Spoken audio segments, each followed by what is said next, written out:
Bonjour.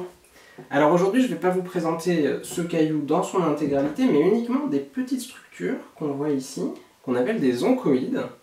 Ce sont ces structures circulaires là qu'on voit un peu partout sur ce caillou, ici, qui sont constituées de fines couches concentriques. Alors ce sont des couches de calcaire qui s'organisent autour d'un nucléus, ici, c'est-à-dire une petite particule qui peut être soit un gravier, soit un petit morceau de coquillage. Et on voit ici en plus que ce ne sont pas des structures qui sont plates, ce sont des structures en 3D, c'est-à-dire en forme de sphère, en forme de boule. Alors, ces structures, elles sont interprétées comme étant formées par des êtres vivants, en l'occurrence des algues rouges, qui se développent ici autour de ce petit nucléus et qui sont capables de précipiter elles-mêmes le carbonate de calcium, c'est-à-dire le calcaire. Ces oncoïdes se sont formés forcément dans des milieux aquatiques peu profonds, puisque les algues rouges, ça fait la photosynthèse, et donc elles ont besoin de lumière. Ces oncoïdes font clairement penser aux stromatolites, dont je vous ai déjà parlé. Le problème, c'est que si on imagine ces algues grandir sur une petite particule, ça va plutôt faire des formes de dôme ou des formes de champignons, mais en aucun cas ça va faire une sphère. Il faut donc des conditions un peu particulières où le caillou pourra se retourner régulièrement au cours de sa formation. Donc il faut un petit peu de courant d'eau, et donc ça permettra, ce mouvement des particules, ça permettra aux algues de se développer sur toute la surface du caillou.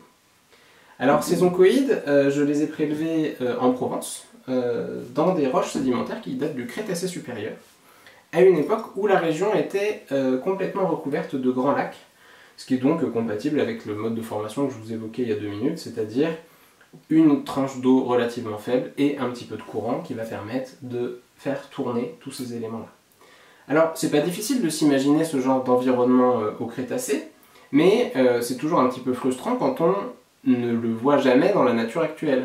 En effet, des algues rouges qui peuvent précipiter du calcaire, on en connaît dans la nature actuelle, elles s'appellent Lithotamnium, Lithophyllum, coralline. Si vous vous baladez au bord de la plage aujourd'hui, de manière dynamique bien entendu, eh bien vous pourrez voir ces algues rouges, elles peuvent être encroutantes sur les rochers, elles peuvent être brisées par le déferlement des vagues. On les connaît d'ailleurs sous le nom de merle en Bretagne, notamment où ce merle a été abondamment exploité, extrait, pour amender les sols, c'est-à-dire rajouter du calcium et du magnésium dans les champs pour l'agriculture, mais aussi pour corriger l'acidité de l'eau du robinet. Mais ce merle, il ne fait pas des jolies sphères comme ceci dans la nature actuelle. En tout cas, moi, j'en avais jamais vu.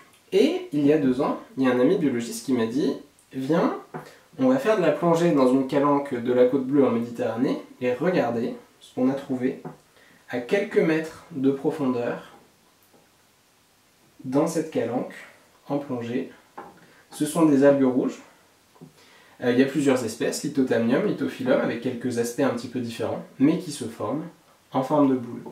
Et si vous regardez celui-ci, on voit que le nucléus, c'est probablement une coquille de bivalve avec les algues rouges qui se forment dessus. Alors, qu'est-ce que nous apprennent ces cailloux? Ils nous apprennent 3 choses. La première chose, c'est que il y a 80 millions d'années, et actuellement, il y a des organismes qui sont des algues rouges, qui peuvent précipiter du carbonate de calcium, et donc fabriquer ces boules de calcaire.